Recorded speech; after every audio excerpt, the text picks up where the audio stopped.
Deputy Prime Minister Heng says a more politically adversarial system will not be good for Singapore, adding that systems across the world which have succeeded in improving their people's lives were not adversarial.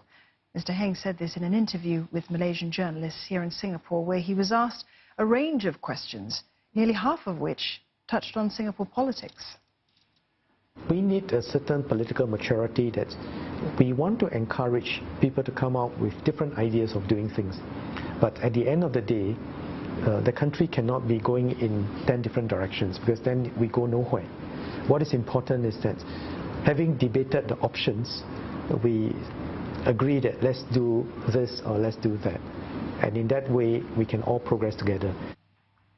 Mr. Heng was also asked about perceptions that he's Singapore's Prime Minister in waiting, to which he said his focus is on delivering on government policies and improving the lives of Singaporeans as the economy transforms.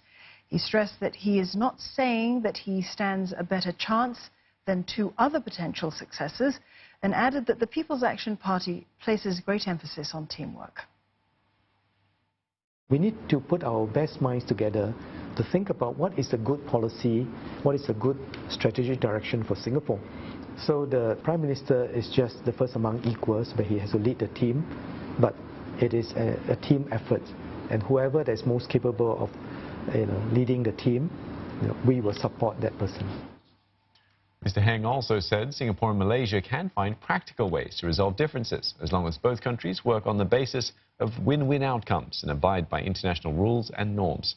He gave the example of how the dispute over Pedra Branca was sent to the International Court of Justice, and the judgment is one that all countries accepted.